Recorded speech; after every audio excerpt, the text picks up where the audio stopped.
Beaucoup de frères demandent comment l'Église peut être une. Nous devons réaliser combien il est vain de chercher à parvenir à l'unité avec des moyens humains. Les enfants de Dieu ont besoin de connaître la croix, de traiter la chair et ce qui est naturel afin de manifester cette unité. Aucune méthode n'est efficace à moins d'expérimenter ce qu'est le calvaire. Aucun problème dans l'Église ne peut être résolu par des procédés humains et de l'ingéniosité. L'Église ne supporte ni la chair ni ce qui est naturel, car les deux causeraient des dommages. Il est tout à fait vrai que l'Église a besoin de la contribution et du ministère des hommes. Cependant, ils doivent porter sur eux l'empreinte de la mort. L'utilité avec la marque de la mort s'appelle résurrection. Le Seigneur est lui-même la résurrection et il désire avoir une Église ressuscitée.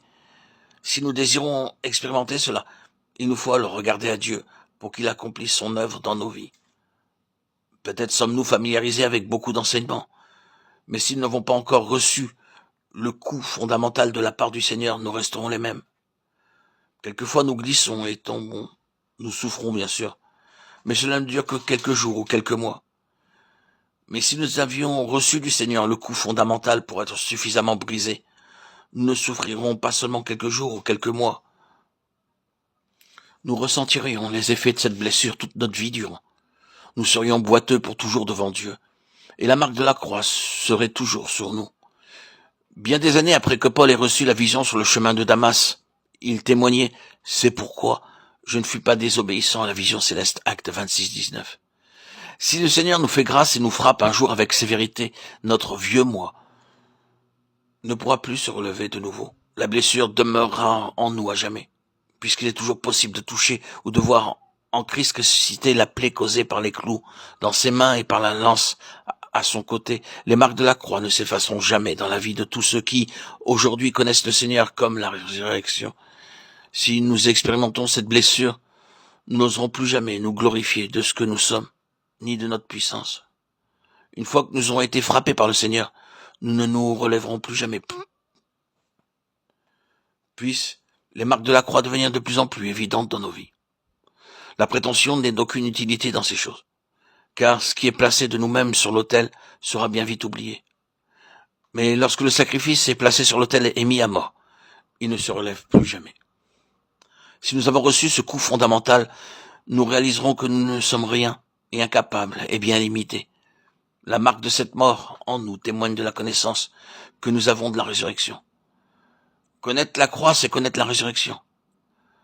Ce qui demeure après être passé par la croix, c'est la résurrection. Oh, combien y a-t-il de choses qui ne se soient plus jamais manifestées dans nos vies, mais qui sont parties pour toujours en passant par la croix. Seul ce qui peut supporter la croix possède une valeur spirituelle. Tout ce qui va dans le sépulcre et n'en sort plus est quelque chose de mort. Mais ce qui paraît de l'autre côté du tombeau portant encore l'empreinte de la croix est résurrection. Prions afin de pouvoir vraiment connaître Christ comme notre résurrection et comme notre vie. Que le Seigneur enlève beaucoup de ce qui est nôtre. Que la conséquence ne soit pas uniquement pour nous d'avoir plus de sa vie, mais aussi moins de nous-mêmes. Bien souvent, nous vivons de ce qui est naturel sans connaître la discipline de Dieu ni de la croix.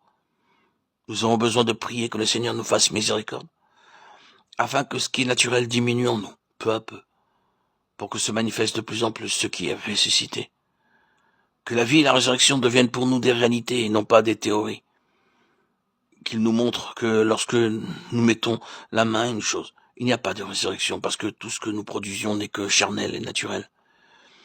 Qu'il explose notre chair à la lumière de la résurrection. Si nous ne pouvons pas encore voir, le Seigneur est toujours miséricordieux.